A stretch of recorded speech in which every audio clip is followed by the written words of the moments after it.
Herkese selamlar. Aracımız Nissan Qashqai J10 kasa. Babam ziyarete gelince aracın eksiklerini giderirken sizlere de kılavuz niteliğinde içerik yapmak istedim. Kanala abone olarak bana destek olabilirsiniz. İstek ve sorularınız için yorum atabilirsiniz. Bagaj kapısında açılma problemi vardı. Bundan dolayı bagaj amortisörlerini değiştireceğiz. Ayrıca iç aydınlatmaların hepsine beyaz led ampul takacağız.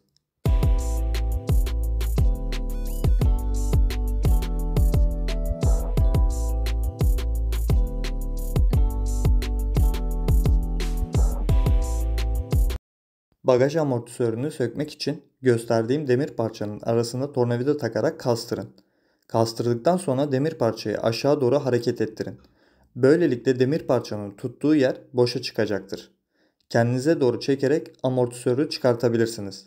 Bu işlemleri yaparken bir diğer kişi de bagaj kapısını tutsun. Aksi takdirde direkt düşecektir.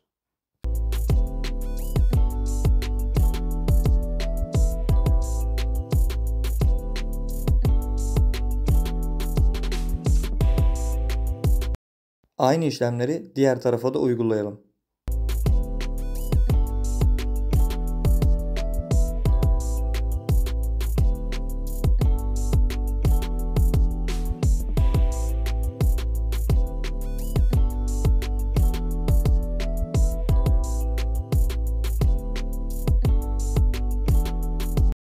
Yeni amortisörü yerine takmak için demir parçayla işimiz olmayacaktır. Direkt yuvarlak ayak yerine koyup bastırın. Demir tırnak tutacaktır.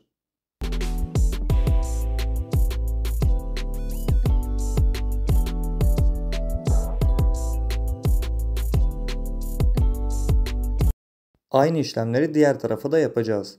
Üzerinden çıkan amortisör uçtan uca 52 santimdi. Aynı ölçüde parça kodu ile alındı. Fakat bazen yarım veya 1 santim tolerans payı olabiliyor.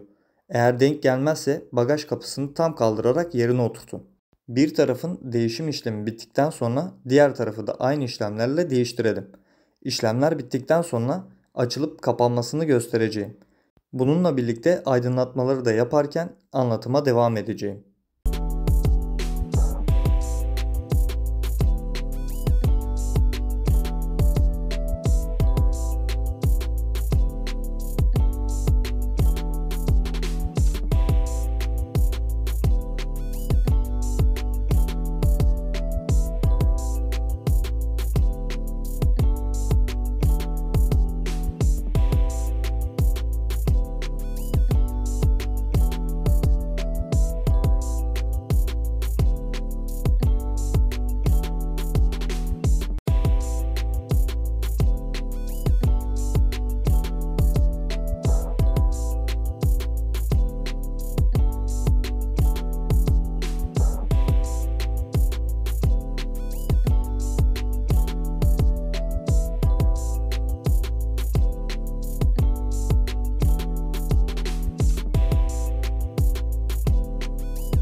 Değişim yaptıktan sonra artık bagaj kapısı açılırken ortada sabit durma veya el ile yukarı kaldırma işlemi yapmadan olması gerektiği gibi açılıp kapanıyor.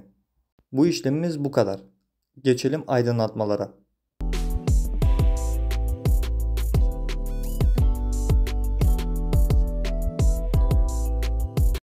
Aydınlatmaları değiştirirken ilk önce arkalardan başlıyorum. Arka aydınlatmanın kasasını sökmek için tuşun olduğu yerden hafif kastırın. Tavan kasası ile aydınlatma kasasının arasından baskı yaparak aşağı doğru çekin, çıkacaktır. Soketi sökmek için tırnağa bastırıp çekebilirsiniz.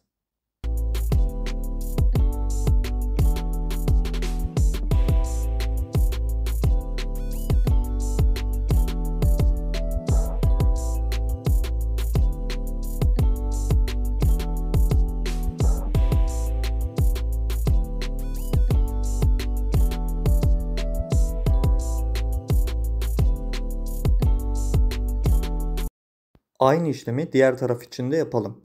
Aynı şekilde yine tuş tarafından çıkacaktır.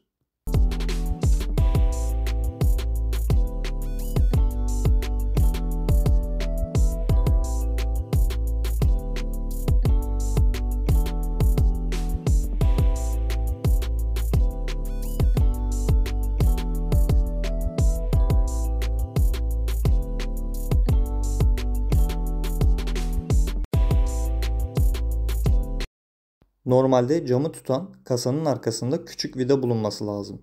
Bende yok. Sizlerde varsa ilk önce bu vidayı sökün. Daha sonra camın arasından düz tornavida yardımıyla sürükleme işlemi yaparak camı tırnaklardan ayırın.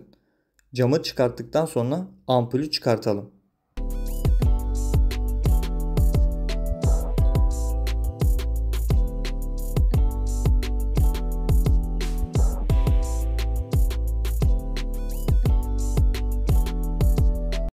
LED ampulümüzü takalım.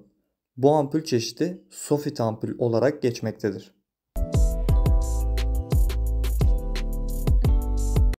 Takma işlemine geçmeden diğer tarafa da aynı işlemleri yapalım. Bu tarafta ampul dipten kırıldığı için metal kısım uzun kalıyor ve zor çıkıyor. Çıkarttıktan sonra onu da gösteriyorum.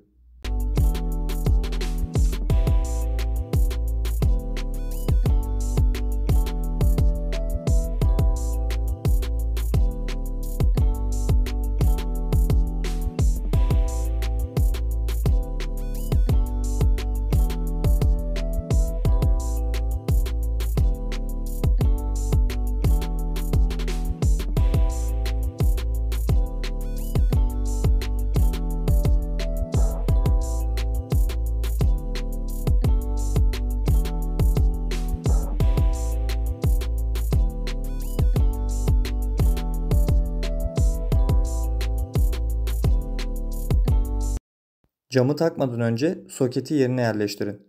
Ampul yandıktan sonra camı takalım. Ardından kasayı yerine oturtmak için ilk önce soket tarafını yerine yerleştirip diğer tarafı bastırıp kasamızı oturtalım.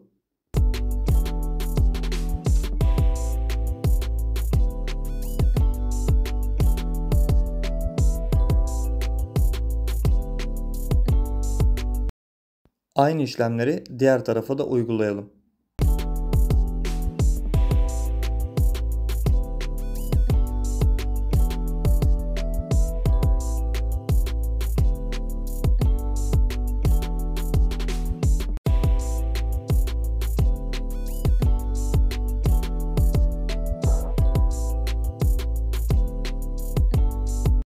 Gelelim ön tarafa. Burada kasayı çıkartmayacağız. Sol taraftan hafif çekerek camı yerinden çıkartalım.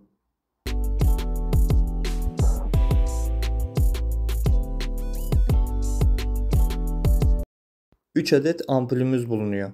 Bu ampulün çeşidi T10 ampul olarak geçmektedir. Bunları kendimize doğru çekip çıkartalım. Dar olan yerler zor çıkıyor. Bunun için karga burnu kullanabilirsiniz.